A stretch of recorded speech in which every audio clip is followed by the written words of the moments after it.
Boa noite a todas, todos e todes. Sejam bem-vindas, bem-vindos e bem-vindes ao Teatro Antunes Filho do Sesc Vila Mariana, para esta edição do Sempre um Papo, com Itamar Vieira Júnior e mediação de Afonso Borges. Os encontros do Sempre um Papo são gravados e postados no canal de YouTube do projeto. A presença no teatro autoriza o uso das imagens e posterior difusão. Itamar Vieira Júnior é autor do romance Torto Arado, publicado em 2019, vencedor dos prêmios Leia, Oceanos e Jabuti. Também é autor dos livros de contos Dias, de 2012, A Oração do Carrasco, de 2017, e Doramar ou a Odisseia, Histórias, de 2021, sua mais recente publicação. Além de escritor, Itamar é geógrafo e doutor em estudos étnicos e africanos pela Universidade Federal da Bahia. Afonso Borges é jornalista, gestor cultural e escritor.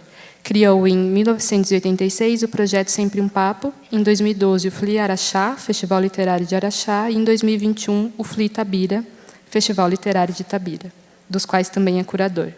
É comentarista da Rádio Alvorada FM com o programa Mundo Livro. Tem 6 livros publicados, entre eles o infantil, O Menino, o Assovio e a Encruzilhada, e o de contos Olhos de Carvão. É curador do portal Mundo Livro e atualmente integra o Conselho de Cultura da Associação Comercial de Minas Gerais e a vice-presidência do Conselho da Organização Social SP Leituras, Associação Paulista de Bibliotecas e Leituras, sediada em São Paulo. Contaremos esta noite com as intérpretes de Libras Lilian Ola e Cleudi Pereira. Convidamos ao palco o escritor e o mediador para darmos início ao bate-papo. Obrigada.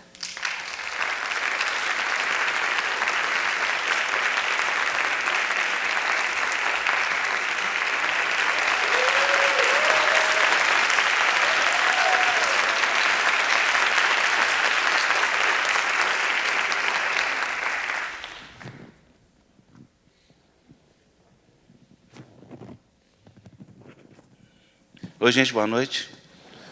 Em primeiro lugar, muito obrigado pela presença de vocês. Deveria levantar daqui e cumprimentar um por um, porque essa chuva não foi fácil chegar a vocês aqui, viu? A gente agradece, né, Itamar? Sim, boa noite a todos, todas, todos que estão aqui. Agradeço, né, essa aventura de atravessar a cidade, muitas vezes, atravessar os lugares, no meio de chuva, trânsito, para estar aqui. Comigo foi assim também. Agradeço também o pessoal da Todavia, são todos aqui da editora estão aqui. Eu agradeço em nome do Marcelo, amigo de quase 60 anos, que ele está um velhinho ali, mas ele fez plástica, está bem hoje em dia, então está bonitinho demais. Muito obrigado ao povo da Todavia também por participar.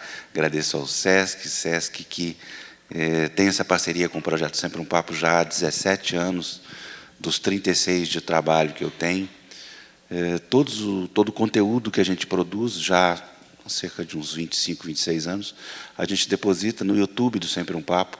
Então, acessem o YouTube, lá tem mais de 600 e tantos programas de TV gravados ao longo desses anos. Na verdade, é a gravação do Sempre um Papo que se transforma em programa e daí deriva para ações educativas e também para as televisões educativas aí pelo país afora. É um conteúdo de literatura que vocês podem desfrutar, resultado dos nossos encontros.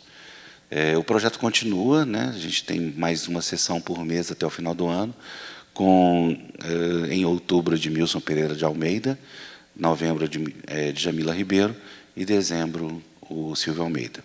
É a programação que a gente desenvolve aqui no Vila Mariana, que eu espero que dure e a gente continue aí por muito e muito tempo. Hoje o Itamar vai fazer uma palestra de aproximadamente 6 horas, logo depois quem sobreviver, e o assunto da palestra é geografia através dos tempos. Vou falar mais que o Fidel Castro, né? Brincadeira. Vem, Itamar, como a gente combinou, o Itamar propôs esse tema aqui para a gente, né, que é a origem, eu misturo, a origem do outro, baseado no livro da Toni Morrison, A Origem do Racismo. A origem dos outros. Na verdade, saiu outro. O livro, A Origem dos Outros. Sim. Eu errei. Bem, então, ignorem. Tá. Mas antes, Itamar, queria que você falasse um pouquinho dessa experiência do inusitado, né? Essa experiência do não calculado, do não medido, né? Porque um livro é impossível, é simplesmente impossível qualquer editor, não é não, Marcelo, chegar assim e falar: esse livro vai dar certo, ou esse livro não vai dar certo, né? Você, então, tem experiência disso, né? Não há como prever se um livro vai pegar ou não vai pegar. Nunca a gente poderia imaginar que livros como Arroz de Palma, que entrou na Record basicamente sem divulgação, virou o que virou, e assim também como, né, o Torturado. O Eugênio Butti fazendo sacanagem, pergunta Itamar para mim se ele queria falar torturado e não torturado. Está registrado, viu, gente? Essa piadinha sem graça. Então, eu queria que você falasse um pouco disso. Bom, o que é que eu posso falar sobre Torturado? O que é que eu esperava? Qual era a minha expectativa, né? Acho que eram as mínimas expectativas. Primeiro, o que me movia era o interesse pela literatura mesmo, o interesse de escrever, algo que já me acompanha há muito tempo. Meu interesse como leitor também, de estar imaginando, pensando, imergindo em mundos. E eu escrevi essa história sempre tendo em mente as pessoas que estavam à minha volta, né? Era uma história que eu achava que merecia ser contada, mas eu não pensava na dimensão que tudo isso tomaria, a quem essa história encontraria. E hoje eu fico... Bom, muito do que eu sei sobre isso, né, sobre esse movimento que o livro tem feito, é por conta dos leitores, né, o que os leitores têm falado sobre essa história, têm dito sobre essa história, porque parece que é um livro que, de alguma maneira, furou uma bolha, né? Acho que o interesse das pessoas pela literatura, de alguma maneira, foi além do que se conta ali naquela história, né? do que está ali projetado. Porque não é necessário que a pessoa seja negra para ter uma compreensão da história que é contada ali. Não é necessário que essa história circule apenas em um meio. Eu passei uma coisa tão engraçada, vou aproveitar que estamos nesse período eleitoral tão conturbado, né? Eu mantenho redes sociais, algumas, porque seria impossível manter todas, embora o Afonso fique me atormentando para ter um Twitter. Tem que ter um Twitter. Mas eu mantenho algumas, e às vezes eu falo com as pessoas quando é possível, respondo uma mensagem. Há muita mensagem de carinho, né? Acho que esse livro toca muito nessa questão com o leitor. Mas aí eu recebi uma mensagem há algum tempo de uma pessoa que tinha feito muitos elogios, e eu publiquei uma foto no Instagram, e depois compartilhou no Facebook. Eu marquei uma foto, eu marquei uma foto com um candidato à presidência da República. E aí essa pessoa veio falar comigo um pouco decepcionada. Mas é uma história tão bonita, é uma história tão forte. Como é que... Eu não acredito que você esteja neste caminho. E o que foi que eu... Aí eu pensei, mas eu cheguei a duvidar, de uma maneira até preconceituosa, claro. Eu cheguei a duvidar se aquela pessoa tinha lido de fato, ou estava fazendo aquilo só para lacrar, né, como falam. Mas ela falou com propriedade da história e disse assim: eu sei que a gente fez teve um debate saudável, não foi um debate ofensivo, não é um debate saudável sobre a história, mas ela disse: ali, o que é que eu vi naquela história? Ela fazia uma defesa de um candidato, é tão complicado falar assim desses... Ela fazia a defesa de um candidato e ela dizia assim: eu vi, aquela história fala justamente o contrário. Ela não fala de solidariedade, ela não fala de compaixão, de outras coisas, ela fala do poder de emancipação das pessoas, de não viver tuteladas pelo Estado. Essa é a explicação dela. De não viver tutelada pelo Estado, ou seja, uma interpretação que de alguma maneira, pode ser equivocada, né? A gente pensa assim, mas que é legítima. Afinal, ela é leitora, ela pode interpretar como ela quiser aquela história. E aí isso me fez pensar mais uma vez de como essa história também se entranhou em lugares que eu não imaginaria que ela poderia ser lida, né? E mesmo que eu não concorde com essa interpretação, é uma interpretação legítima a partir da visão de mundo, da cosmovisão de mundo daquela pessoa. E é isso, eu acho que é uma história que, de alguma maneira, se conecta com uma história que talvez a gente tenha uma ânsia, uma vontade de ver contada, né? Que é essa história do nosso país, uma história que é muito complexa, que é cheia de motivações, que é cheia de coisas difíceis até de transpor para um texto literário, mas que ainda assim interessa. Eu posso imaginar que ela interessa a maior parte dos leitores, né? E é só isso que me faz pensar, que me faz justificar, Afonso, que é que fez esse livro encontrar leitores nos mais diferentes lugares do país, né? É engraçado, a Carla Camurati, eu sempre lanço os filmes dela também, principalmente os históricos, e ela fala assim, cinema é diferente, né? O cinema você escreve e 10 anos depois lança, 5 anos depois lança. Então, existe uma distância, nesses 5 anos ela já fez 10 mil coisas, nem lembra da coisa. No seu caso, você escreveu o Torto Arado, e daí para frente, dado essa tremenda repercussão que fez, e por sinal, faço um parênteses para agradecer em nome da literatura brasileira, porque nós que batalhamos pela divulgação do livro durante tantos e tantos anos, né, Marcelo? Temos muita dificuldade para divulgar o autor nacional. A ficção brasileira sempre foi até ali e parou. Não teve o fôlego. Eu acho que o seu livro criou um novo vigor, desenvolvendo um novo interesse do público pelo autor nacional. Isso eu falo em nome da cultura brasileira, não só por mim. Bem, feito esse parágrafo, eu queria saber assim, o que o leitor, nesse campo de interação com o seu tema, está te ensinando. Porque você está revendo esse livro quantas vezes?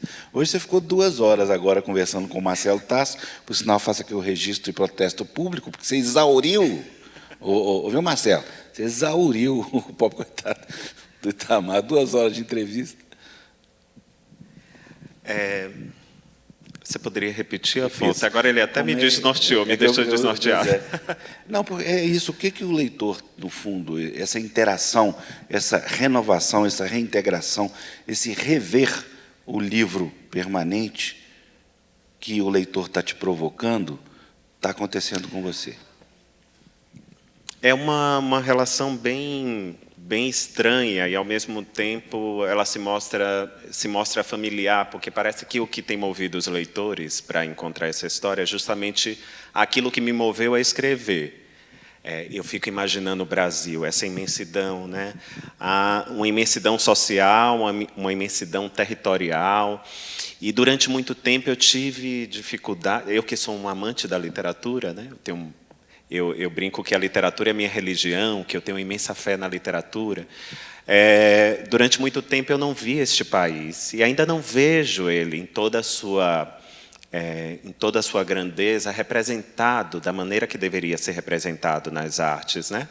A gente tinha uma literatura que era muito restrita, que dava conta de um segmento muito específico da nossa sociedade, né, do Brasil. Ou seja, eu imaginava que qualquer expressão artística ela deveria ter essa possibilidade de criação que envolvesse a todos, né? Eu gostaria muito de ver a nossa literatura, como eu tenho visto, ainda bem, cada vez mais e paulatinamente, uma literatura que representasse a nossa diversidade étnica, social, territorial. E foi isso que me moveu a escrever essa história, né? E eu queria aproveitar, já que a gente está falando eu trouxe esse tema, a origem dos outros. Eu vou falar um pouquinho, vou puxar um gancho do livro de Torto Arado, falando um pouco desse livro de ensaios da Toni Morrison, que é um ensaio maravilhoso. Se vocês não leram, procurem ler. este ensaio. São 6, se eu não me engano, 6 textos num livro muito curto, a gente lê num espaço de tempo muito curto, mas muito intenso, né? E eu fico imaginando que o que me moveu a escrever essa história era justamente compreender que havia uma ausência, né? A Toni fala, ela diz assim: se você procurou, acho que essa frase é tão batida que até já se tornou célebre assim. Se você procurou por um livro e não encontrou, então escreva esse livro. É mais ou menos isso, né? O que me moveu a escrever essa história, que continua a me mover a escrever histórias, é procurar por histórias e não encontrá-las, e aí ser movido a falar sobre elas. Mas eu queria puxar, Afonso, para o público não se sentir enganado, né, e falar um pouco sobre fazer um link com essa ideia da origem do outro, né, de como o outro se apresenta para a gente, porque nós discutimos, e acho que vamos ter muito tempo ao longo desses encontros do Sempre o Papo. Já esteve aqui a Conceição Evaristo, vai estar o Silvio Almeida, que pode falar muito sobre isso, a Djamila Ribeiro. E muitas vezes a gente fica ali concentrado no tema e muitas vezes não imagina, não chega à origem daquilo que a gente costuma falar. E é isso que a Toni Morrison ela faz nesse livro, A Origem dos Outros. Eu acho que quem está aqui leu o livro, leu Torto Arado, e aí tem um momento logo no começo da história que as irmãs sofrem um acidente e elas vão para um hospital com o pai, com a mãe, viajam muito tempo, né, na Ford Rural da fazenda, e quando chegam nesse lugar, quem está contando a história é a Bibiana. Quando chega neste lugar, ela é uma menina. E aí uma coisa acontece naquele hospital que aí mostra, porque quando a história começa, a gente não sabe como elas são, né, quem elas são. Acho que é só no 2º capítulo que isso aparece. E ela encontra pessoas brancas, né? Ali, naquele momento, ela identifica o outro. É diferente da sua comunidade, é diferente dos trabalhadores que viviam naquela comunidade. É como se o racismo não fosse uma questão para eles. Embora eles ali estivessem explorados, né, eles estivessem vivendo numa situação de exploração que remonta ao período escravocrata no Brasil, ainda assim eles viviam numa espécie de paraíso, porque o racismo não era uma questão que se apontava, até mesmo porque não existia uma sede na fazenda, uma casa, ela só vai surgir muito depois. Aquilo era só mais um pedaço de terra onde aqueles fazendeiros produziam, né, enriqueciam, mas eles viviam, trabalhavam, tinham seu trabalho explorado, mas viviam com certa dignidade ali, com uma certa dignidade. Isso vai sendo modificado ao longo do tempo, né, até eles se sentirem violentados de todas as maneiras. E ali, neste momento, ela identifica uma pessoa branca e na cabeça dela ela reconhece o outro, que é aquele que não é ela, é aquele que de alguma maneira se diferencia dela, diverge dela. E isso mostra, aí dá ao leitor uma medida de quem é aquela personagem, de que lugar ela está falando, né? De que lugar aquela história acontece. E é isso. Essa origem do outro quase sempre é uma construção, né? É uma construção social e ela está ocorrendo a todo momento. A todo momento nós estamos nos diferenciando. Estamos nos diferenciando a partir do nosso fenótipo, a partir do nosso gênero, né? A partir de inúmeras maneiras estamos nos diferenciando. O problema, isso não há nada de desumano em se diferenciar dessa forma, apenas reconhecer a diferença do outro. O desumano ocorre justamente quando a gente aproveita dessas diferenças para criar uma relação de poder que é muito perversa, que coloca o outro numa posição de subalternidade. E é dessa maneira que a gente constrói o outro, né? Que nós construímos a nossa visão do outro. A Toni, nesse livro, que é um livro muito forte, um livro assim, maravilhoso, ela também entrega um pouco do seu processo de criação, né? E ela costuma dizer que esse lugar que ela constrói na ficção, né, dela, é quase sempre um processo que ela chama, ela até se apropria disso de uma maneira, cria na tradução foi criada uma palavra nova, né, que é outremização, seria esse processo de tornar aquele diferente no outro, né? E que esse outro vai ser, de alguma maneira, vai ser colocado numa posição desvantajosa numa relação de poder. Mas não tem aí uma questão da alteridade? Mas nesse caso, a alteridade quase nunca é se colocar no lugar do outro, né? A alteridade, a outremização que a Toni Morrison fala é justamente transformar o diferente no outro para subjugá-lo, para torná-lo subalterno. Mas eu acho esse jogo tão interessante porque a gente está lidando com isso a todo momento. E a literatura é justamente o lugar do contrário, né? É o lugar que a gente reconhece o outro, mas também a gente se coloca no lugar do outro. Por quê? Porque quando lemos, eu costumo falar isso sempre, né? Quando lemos, a gente faz uma espécie de pacto com aquele livro, com aquelas personagens, com aquele autor, que se um livro nos engaja na leitura, vamos ocupar o lugar das personagens, né? Então, por exemplo, eu sou um apaixonado por leitura, leio muito, e me interessam histórias que não são somente essas histórias, né? Eu posso ler um livro sobre a sociedade japonesa, eu posso ler um livro sobre a sociedade americana, e mesmo não tendo vivido aquelas experiências, nesse processo de leitura da literatura, eu me coloco no lugar da personagem. E ali eu estou exercendo a alteridade de uma forma positiva, porque eu estou me colocando, embora sejamos diferentes, eu e a personagem, eu estou me colocando naquele lugar a partir das experiências que são as experiências que nos unem, que são as experiências humanas, né? Aquelas experiências que nos unem.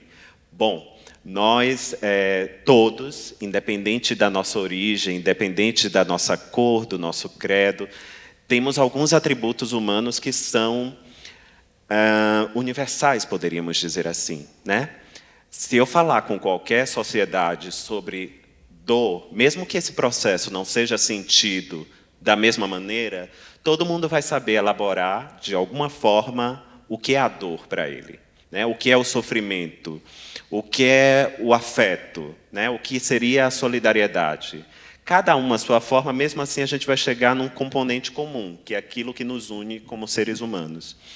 E a literatura está a todo momento nos provocando para ocupar este lugar, para ocupar este espaço, de que ler é um exercício muito profundo de alteridade, porque a história é tão interessante, sempre cria uma expectativa em torno do autor, né, em torno da história, mas eu acho que nessa rede, nessa equação, o livro só ganha vida no corpo do leitor. É assim que um livro ganha vida. Porque uma coisa sou eu escrever, estou ali interpretando aquela história. Eu gosto de pensar muitas vezes que eu, como autor, eu estou num palco, a página em branco é o palco, e eu estou interpretando as personagens, a vida das personagens com as palavras, né, com os sentimentos, com aquele jorro criativo que vai parar numa história, numa narrativa, na página.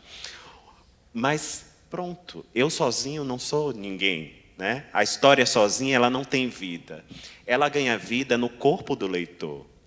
E ganha vida quando o leitor também constrói essa capacidade de se colocar no lugar do outro, no lugar da personagem. Então, por quê? Por que isso? A história sozinha ela está encerrada, ela está dada, eu não tenho mais nenhuma relação com ela como criador. Mas é o leitor, toda vez que abre o livro, e aquela história ela vai passar por um processo de revitalização, né? Ela vai ganhar vida de novo a partir da projeção mental, a partir do corpo do leitor, né? É um processo químico, né, que nosso corpo aqui está trabalhando o tempo todo. E muito sensorial também, ou seja, a partir desse ponto de vista de que a história ganha vida no corpo do leitor, o leitor também se coloca neste lugar de compreender o outro, né? de poder ser tocado por aquilo que a história está narrando, né? Ou seja, mesmo que você não seja uma pessoa negra, eu vou falar da Toni, não vou falar de Torto Arado, vou falar da Toni, vou falar de um livro que eu gosto muito, que é Amada. É uma história, para mim, uma das grandes histórias escritas no século XX. Quando você está lendo aquele livro, você pode não ter vivido, claro. Imagino que a nossa geração, poucas pessoas têm um contato com aquela forma de escravidão que existiu no passado. Temos hoje novas formas de escravidão que a gente poderia debater aqui, mas essa não é a ideia. Mas aquela forma de escravidão muito específica, se a gente quiser acessar essa história, a Toni nos escreveu esse livro mágico, né, que é Amada. A gente pode ler aquela história, a gente pode se colocar no lugar daquela personagem que é uma mulher escravizada, Seth, que ela ganha vida a partir da criação da Toni, e ela nos leva por meandros inimagináveis, né? Porque não é uma mulher qualquer. É uma mulher que tem a capacidade de fugir de um cativeiro, de iniciar uma vida nova, mas que aquele sonho, aquele Eldorado é interrompido quando surgem para capturá-la. E aqui eu não estou dando nenhum spoiler, porque o próprio prefácio da obra já introduz dessa maneira. Ela comete um infanticídio, né? É uma espécie de Medeia moderna. Ela comete um infanticídio e acho que para muitos de nós é um crime que muitas vezes é inexplicável, né? A partir da nossa cultura, do nosso cotidiano, é difícil de explicar um infanticídio. Por que isso acontece? Mas eu acho que o leitor, em nenhum momento, vai conseguir se colocar no papel de julgador. Muito pelo contrário. Eles vão ser guiados ali pela personagem, vão inclusive conseguir justificar as suas razões para cometer aquele ato. E isso é esse poder da literatura que mais me deixa perplexo, abismado, né, do poder que a arte tem. E nada disso é possível se não tiver o leitor, porque todo esse processo que eu estou relatando, ele só acontece no mundo do leitor, no campo do leitor, né, no corpo do leitor. Legal isso, mas uma observação de leitor. No curso da leitura do livro, o escritor tem um certo poder. Qual o poder que eu me refiro? O poder de uso adequado da linguagem. Aí você volta um pouco para Grande Sertão, volta um pouco para Graciliano, e eu tive uma discussão outro dia interessante, de dizer o seguinte: o Graciliano, quando queria fazer com que o leitor lesse o livro dele mais devagar, conseguia. Quando queria fazer que o leitor lesse mais rápido e emocionalmente, conseguia. Entendeu? Você pensou nisso quando estava escrevendo? Escrever sempre é um desafio, né?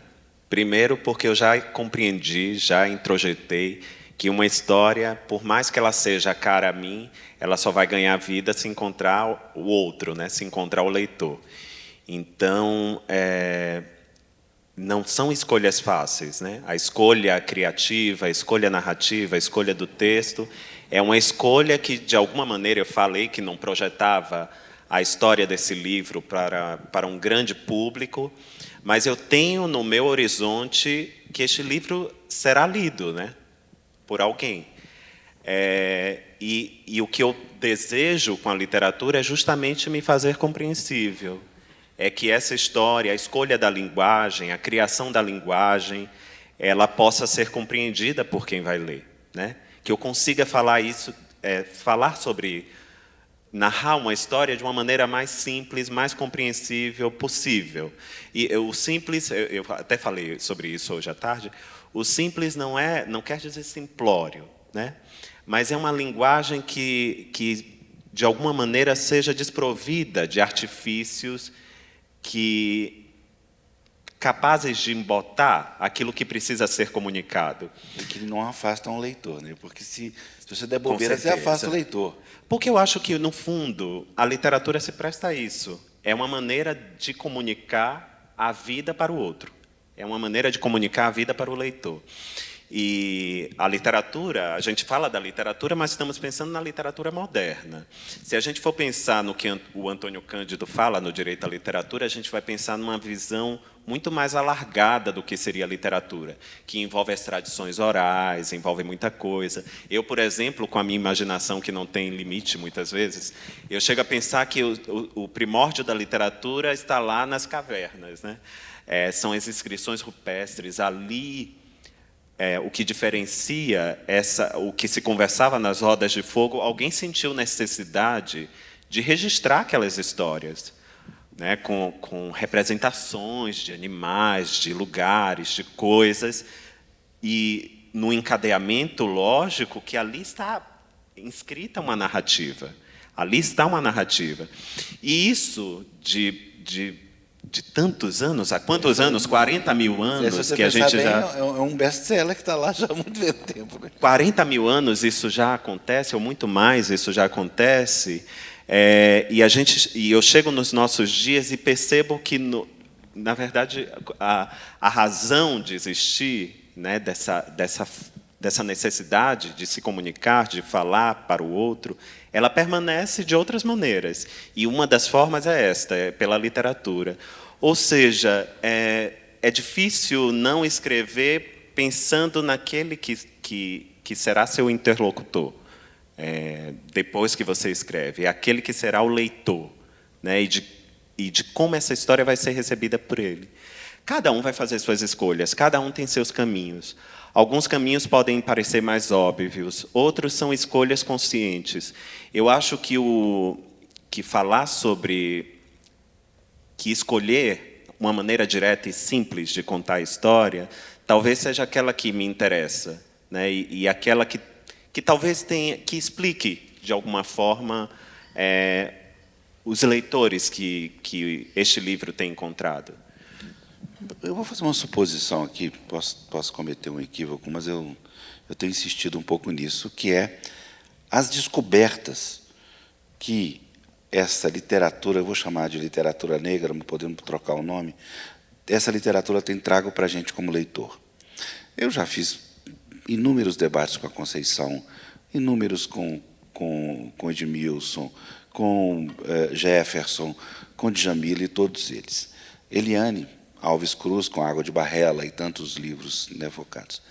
Tem ali, e eu tenho certeza que o leitor brasileiro está descobrindo, um filão de histórias novas. Histórias, e vou aí também exagerar um pouquinho, e dizer assim, de histórias contadas por gente que não é branca.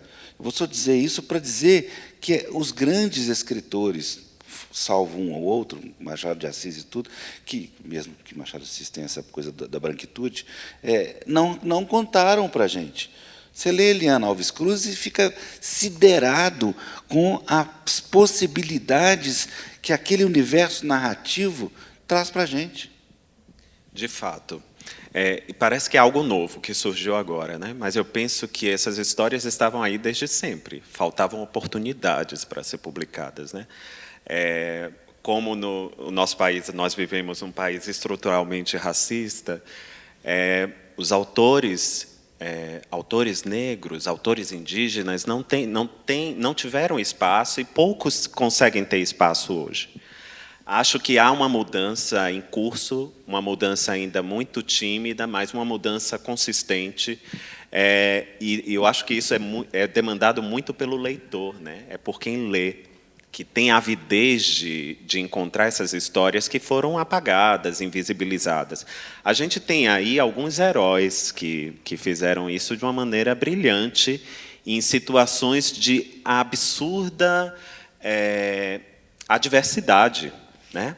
Se a gente for pensar a Maria Firmina dos Reis, que assina, uma mulher no século XIX, escreve um romance, é o primeiro romance, se não me engano, o primeiro romance brasileiro. Ela nem assina como Maria Firmina dos Reis, assina como uma maranhense, né? Ela não podia se mostrar, ela não se sentia confortável de se mostrar, né, como quem era aquela pessoa que escrevia, e deve ter enfrentado absurdos. Era uma mulher negra, né, no século XIX, num país onde a escravidão ainda era vigente, no Maranhão.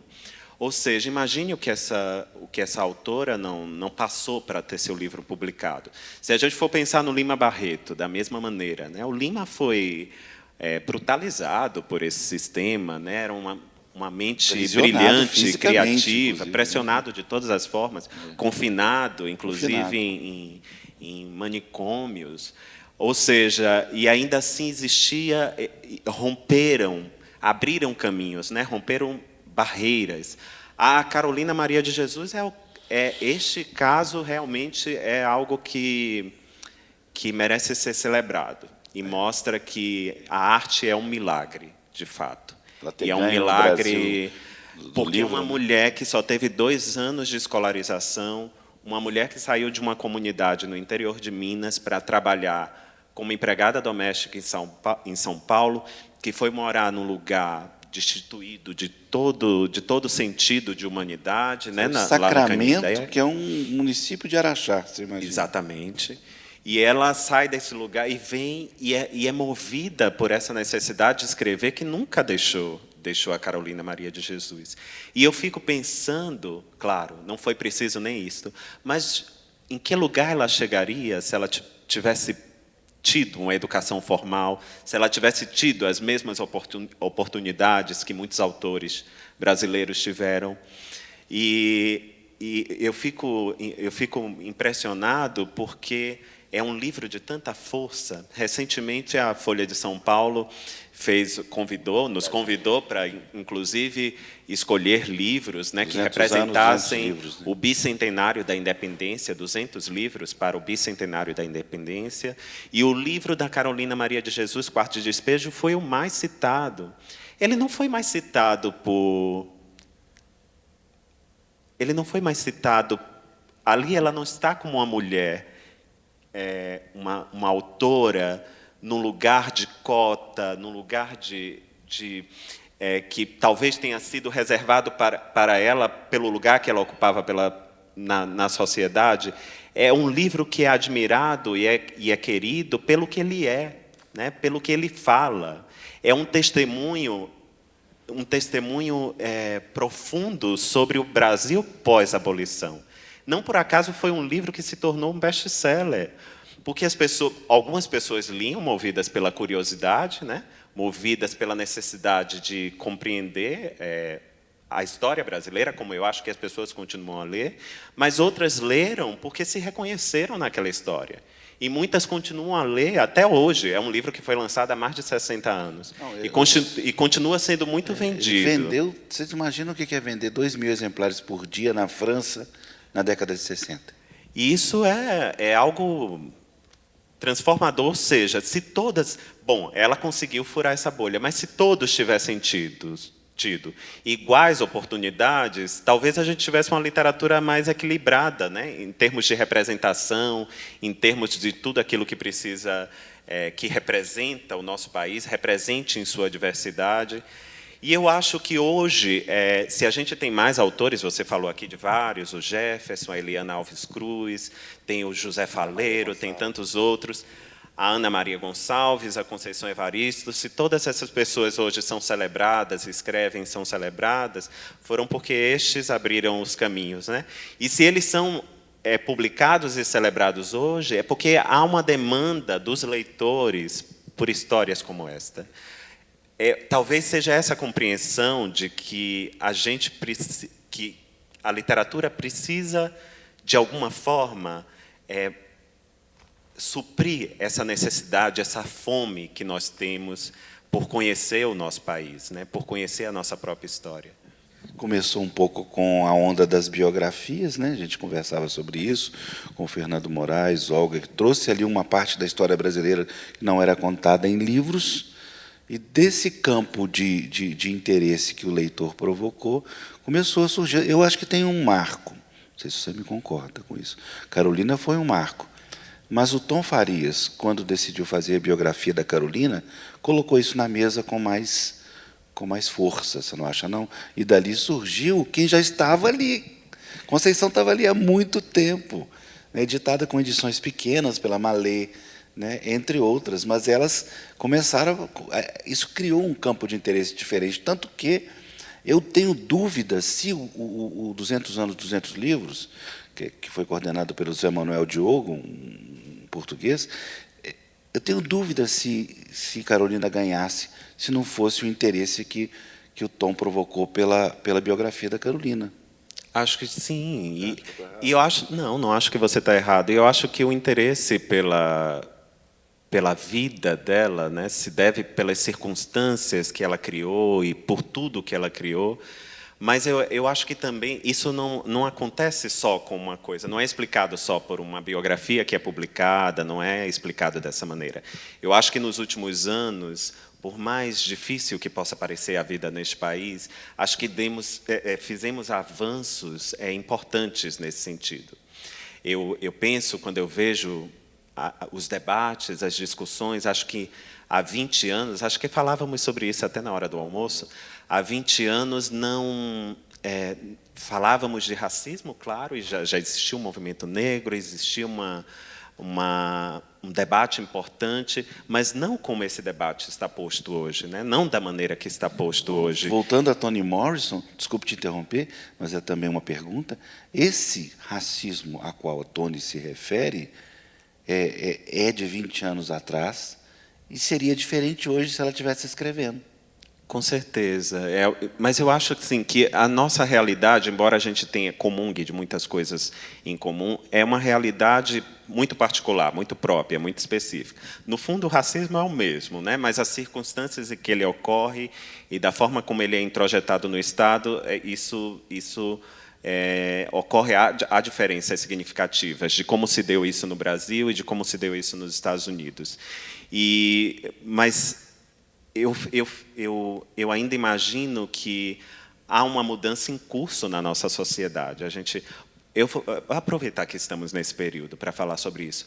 Há uma mudança silenciosa que muita gente não percebeu o que foi a política de cotas para ingresso na universidade, de como isso tem mudado de uma maneira consistente, paulatina, o perfil da nossa sociedade.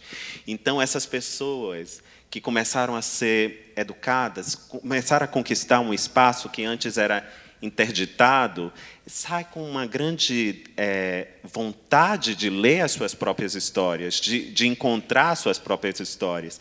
Isso não pode ser omitido, né? Essa mudança é uma mudança sutil, mas que está em curso em nossa sociedade. Ou seja, há muitas coisas que poderiam explicar esse interesse, mas é um interesse latente, que sempre esteve aí e que agora está sendo vocalizado porque há espaço para que isso aconteça. Pois é, mas olha que interessante, eu vou insistir nisso. Da mesma forma que o seu livro começa como começa, que todo mundo deve ter lido Torturado, aquela coisa reveladora e que tem tudo a ver com a escravidão. A Eliane Alves Cruz, quando estava aqui, ela começou a falar do Cais do Valongo, e, no meio da conversa, ela revelou assim, revelou que, quando os navios chegavam ali no Cais do Valongo, a maioria dos escravos, 50% estava morto, ou quase morto. Então, eles fizeram um grande cemitério ali no Cais do Valongo. Beleza? Está lá. O cemitério foi crescendo tanto, que chegou num momento que não cabia mais gente. Então, eles começaram a socar os ossos que estavam lá, e virou uma coisa, enfim, horrível. E há pouco tempo, não sei quantos anos atrás, quando eles começaram a revitalizar o Cais do Valongo, eles descobriram que, majoritariamente, os ossos que estavam lá eram ossos de jovens e crianças. Vocês estão entendendo o que o Brasil ainda tem a revelar? Há muita história soterrada, né? Eu costumo pensar nesse país. E eu, como servidor público, andando durante tanto tempo, há mais de 15 anos, pelo interior do país, a gente se depara com uma grandeza de vida, de maneiras de viver, com tradições, com tanta coisa que pode explicar um pouco a nossa humanidade, a nossa sociedade. E eu vejo que há uma importante narrativa ainda a ser escrita. E essa narrativa ela é esperada pelos leitores. Lembre quando eu contei lá no início o que a Toni fala, que já se tornou uma frase célebre dela, né? Se procurou por um livro que conte uma determinada história, ele não apareceu, não surgiu, então escreva essa história. A impressão que eu tive é esta, né? Que há uma história imensa ainda a ser contada, e que, aos poucos, cada um vai se apropriando disso para escrever essa narrativa e, quem sabe, quiçá, né, contar uma história que algum dia a gente possa chamar de história dos Brasis, dos muitos Brasis que habitam esse Brasil. Muito legal. Gente, uma boa noite. Agora a gente tem que... Piadinha sem graça, tá vendo? Falei que eu ia fazer piada sem graça. Vamos abrir para pergunta? Quem quiser fazer algumas perguntas antes dos autógrafos. Vocês chegaram, pegaram muita chuva? Está chovendo muito lá fora ainda, gente? Eu já classifiquei todos aqui de heróis e incluo vocês também, viu? Por estar aqui com a gente. E o Otávio é herói 2 vezes, porque ele me salvou meio-dia da chuva para poder chegar na TV Cultura. Fomos almoçar, teve que sair mais cedo, viu? Cadê a Natália? Cadê a Natália? Tá aí. A Natália teve que sair mais cedo. Aí, 1h30, sagrado, sai o Itamar da chuva, do almoço, volta ele em pânico. Está um mau temporal lá fora. Ricardo salvou ele. Boa noite, como é que se chama? Boa noite, meu nome é André. Você é o André, por que você está de máscara? O pessoal do SESC tem que ficar de máscara. Desculpa aí, André. Querido. A minha pergunta fazendo uma analogia, um paralelo com essa questão do outro que você trouxe na obra da Toni Morrison, e na relação Brasil-Portugal, e na própria publicação do seu livro, na premiação, como é que você vê, né, e se é que vê essa relação do outro, entendendo o Brasil e Portugal como personagens, vamos dizer, de modo geral, como personas, assim, na leitura e na compreensão da sua obra, né? E como essa recepção que se deu lá e depois que se deu aqui, como é que você vê atravessado pelo racismo, atravessada, né, por essas histórias não contadas ou soterradas, como você estabeleceu, da tua própria, né, a gente tem essa literatura no Brasil marcada pelos eixos Rio-São Paulo, e que já foi lá atrás do Nordeste, mas de certa forma, né, se concentra contemporaneamente aqui, as editoras. Como é que você vê essa relação dentro dessa, né, do ponto de vista do outro Portugal, do outro Brasil? Muito boa pergunta. E eu tinha uma profunda curiosidade, André, né? André, assim como você, de saber por que esse livro aconteceu lá, né? Aconteceu lá antes de acontecer aqui, inclusive pela falta de espaço para publicação. Foi uma maneira que eu encontrei de fazer essa narrativa, encontrar uma forma de ser publicada, de leitores. Mas o que me chama a atenção é que nós, né, Brasil e Portugal, temos uma relação muito complexa, né, que envolve processos de colonização, né? Portugal tem uma grande responsabilidade com a escravidão, não só no Brasil, em muitas partes do mundo. E porque uma história como essa, que é tão marcada por esses processos, ganhou espaço, ganhou alguma projeção naquele lugar, naquele país, né? E eu vejo, talvez seja esse processo de civilizatório, eu prefiro acreditar, né, de compreender que eles têm. E eu percebi isso dos leitores também. Eles querem entender aquela história. Muitas vezes, para entendê-la, eles se propuseram a escrever sobre essa história. Uma coisa é ler o que foi escrito naquele contexto. Outra coisa é ler, é fazer a leitura a partir do olhar daquele que foi subjugado, daquele que está do outro lado. Não por acaso, escritores de Moçambique, de Angola, de São Tomé e Príncipe, de Cabo Verde, têm ganhado alguma projeção em Portugal. Parece que eles têm um profundo, um verdadeiro interesse de ler essas narrativas para entender como se deu esse processo. Eu prefiro acreditar que é uma maneira de encontrar a si mesmo, né? Porque eles estão lendo, olha o que foi feito, não de uma maneira acusatória, né? Porque a arte permite que a gente transite pelas verdades de uma maneira diferente, não de uma maneira incômoda, mas de uma maneira que não é sofrida também. É uma maneira que pode ser muito mais interessante para a gente falar sobre determinados assuntos, determinados temas, sem levantar o dedo, deixar que a própria história fale por si. E eu percebi isso nos leitores de lá. Há um profundo interesse em... No caso do Brasil, por exemplo, que a independência foi conseguida há quase 200 anos, mas a história foi tão forte que nos marcou de maneira definitiva, essa realidade está posta. E no caso de outros países, como Angola, Moçambique, Cabo Verde, que esses países tiveram uma independência muito tardia, há pouco mais de... Acho que nem tem 50 anos ainda, né, que se tornaram independentes, ou seja, isso ainda existe, e há um interesse genuíno deles em conhecer essas histórias. Eu falo isso não pelos relatos dos leitores, né? Cada um, quando conta a sua impressão, parece que consegue acessar, de medidas diferentes, esse lugar que precisa ser ainda elaborado por eles. É só isso que eu consigo falar, de como eles receberam essa história. Muito bem. Obrigado, André. Boa noite, o meu nome é Silvia, eu sou professora da rede pública e eu tenho muito interesse em trabalhar a leitura e fazer coisas diferentes do que aconteceu comigo, e eu gosto de saber a história de leitura dos escritores, e aí eu gostaria de saber a sua. Como é que foi isso? Onde a escola ajudou ou atrapalhou a sua história de leitura? E quem são os escritores que te formaram como leitor e como escritor? Só te contar uma, ele estava na Joana Angélica ali, a primeira coisa que ele falou da vida de Joana Angélica foi um livro que ele leu aos 6 anos. Avenida Angélica. Avenida Angélica. Já estamos todos aqui meio baratinados. Avenida Angélica. Eu hoje, passando pela Avenida Angélica, fiquei hospedado ali perto, e aí eu lembrava andando com ele, porque a gente teve que fazer o teste, né, para vir, o teste Covid, para poder estar aqui. E, enquanto andava, passávamos pela avenida, e eu dizendo, Afonso, eu estou passando por aqui, estou lembrando de um livro que eu li quando eu tinha uns 8 para 9 anos, que foi Éramos Seis, da Maria José Dupré. Tinha aquela coleção da Vagalume, né? Editora Ática. Da Editora Ática. E aí, eu contando a ele, a casa daquela família ficava neste lugar, né?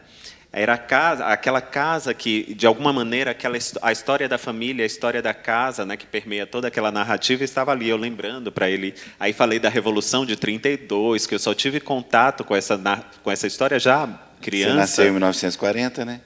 Pois é, estávamos na farmácia e aí eu já tinha algum cadastro lá e minha idade apareceu como nascido em 1940. Mas não era verdade. Mas é isso, eu tive contato com essa história e isso reavivou minha mente, né? Eu tive uma lembrança afetiva hoje da leitura que eu fiz deste livro. Mas como leitor, bom, eu vim de uma família que não era uma família de leitores, né? Meus pais tinham preocupações mais importantes, que é aquela da maior parte dos brasileiros, que é de sobrevivência, né? Mas, enfim, eram muito ciosos da educação dos filhos, né? Eles queriam que os filhos estudassem, que os filhos lessem. E eu fui meio que guiado. Não foi uma professora em particular que me incutiu isto. Mais tarde, sim, quando eu já era adolescente, aí eu já tive uma professora que me guiava assim pela leitura. Mas no começo era meio que uma coisa minha própria. Para não dizer que não tinha livro em casa, nós tínhamos uma enciclopédia da editora Abril, Enciclopédia do Estudante, chamava. E ali eu fui lendo verbetes, acho que eu descobri a biografia do Machado de Assis, uma biografia, era o verbete da enciclopédia, e aí eu quis ler este livro, e não tinha livro, mas tinha um vizinho que estudava numa escola que tinha biblioteca. E eu pedia aquele vizinho, ele retirava o livro, me entregava, na data combinada eu devolvia a ele. E assim foi acontecendo, não foi uma maneira, não foi direcionado, era uma coisa que me capturou desde o início, né? Daquelas coisas magnéticas que muitas vezes a gente não consegue explicar. Esse interesse pela leitura, ele surgiu neste momento, e eu não fui guiado por ninguém nesse momento. Aí eu li coisas que hoje talvez o professor até tenha uma certa regra para apresentar aos alunos, né? Aqueles mais difíceis a gente deixa para depois, os mais, né? Aqueles que vão convidar o aluno à leitura, vamos aproveitar isso para convidá-los a ler. Eu fui lendo de uma maneira desordenada. Eu lia Machado de Assis. E aí, bom, acho que o primeiro livro dele que eu li foi Helena. Eu achei aquela história tão cativante, porque era uma história que não acontecia mais, dado num tempo diferente do meu, um país que era diferente do país que eu vivia. Não tinha essa consciência, porque eu deveria ter 10, 11 anos. Mas aquela história me capturou de tal forma que aí depois eu fui ler tudo do Machado. Ele publicou isso, eu quero ler isso. Ele publicou isso, era de uma maneira desordenada, contínua. Depois foi o Essa de Queiroz, da mesma maneira. Ou seja, não tinha referências, eu não construía essas referências de uma maneira seletiva, era uma coisa que acontecia. Aí, já mais tarde, eu deveria ter uns 15 a 16 anos, 15 anos, uma professora Terezinha Cioli, eu morava em Pernambuco esta época. Professora Terezinha Cioli era professora de literatura. E ela já estava muito perto de se aposentar. Ela ainda vive, acho que ela tem mais de 90 anos. Ela estava perto de se aposentar, mas ela era uma pessoa, aqueles professores magnéticos, né, que quando dão uma aula fazem aquilo que gosta, a gente consegue ver o brilho nos olhos. E ela falava com tanta paixão do Graciliano, da Raquel de Queiroz, do Jorge Amado, que aí aquilo me contagiou de uma maneira que eu fui ler essas histórias todas, né? E a cada história que eu lia era uma revolução na minha cabeça, uma revolução na minha vida. Então foi assim, a minha vida como leitor aconteceu dessa maneira. Não foi de uma maneira orientada, ordenada, foi meio caótica. Mas eu acho que foi importante, para que eu tivesse um contato muito profundo com a literatura, né, que já me capturou desde cedo. Próxima pergunta. Nós já estamos chegando perto do final, gente. Eu tenho que... Boa noite, como você chama? Oi, boa noite. Meu nome é Évila e eu não tenho bem uma pergunta. Eu tenho, na verdade, meio como um depoimento, que você estava falando sobre como um livro ele ganha vida no corpo do leitor. E eu tive várias experiências lendo Torturado, porque eu sou filha de maranhenses, e maranhenses nascidos e criados nos Lençóis, no Parque Nacional dos Lençóis Maranhenses. Então, a gente constitui um povo originário daquela região. E todo no decorrer da narrativa... Ai, perdão, gente, eu estou um pouquinho nervosa. Fique calma. Mas... Eu que deveria estar nervoso. Olha quanta gente na minha frente. Mas, em todo o decorrer da narrativa, eu já partia de um lugar que eu não estava com tanta autoestima para me reconhecer em locais que eu nunca me vi. E Entortarado foi o primeiro lugar que eu não consegui nem associar com pessoas pretas, porque eu só conseguia ver minha família. A minha avó foi a primeira e única alfabetizadora do povoado da Travosa por 20 anos, assim como Bibiana. E minha família, ela também tem um terreiro de mina, na casa da minha bisa Ana, que também foi o único terreiro da região por muitos anos. E que até hoje continua perpetuando a cultura dos encantados daquela região. E, assim, eu eu não consigo nem dizer em palavras como foi importante eu ter me reconhecido e ter atribuído esse sentimento que é diferente de qualquer outro que eu senti em qualquer outra leitura. E assim, muito obrigada e dizer que eu estou muito ansiosa para continuar um projeto de pesquisa e continuar escrevendo coisas parecidas como você escreveu, e que daqui é só para frente. Que bom, que bom.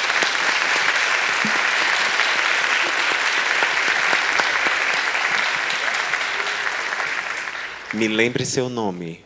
Évila. Évila. Eu morei no Maranhão uns 3 anos.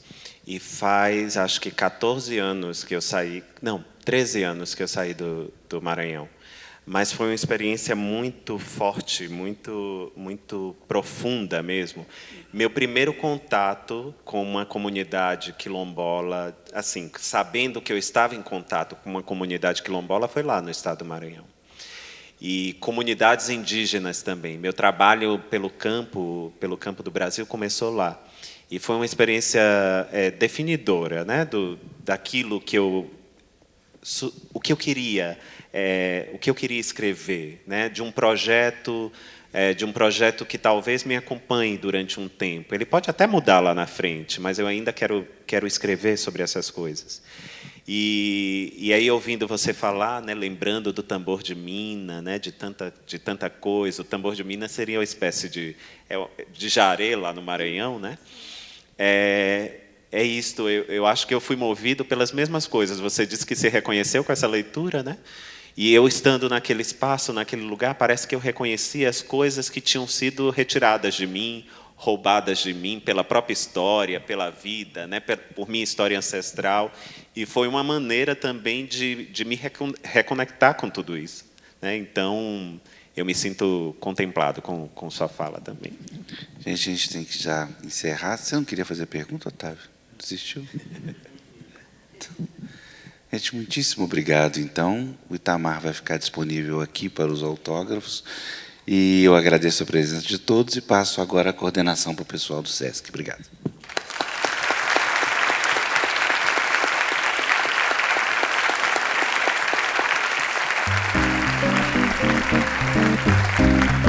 Thank you.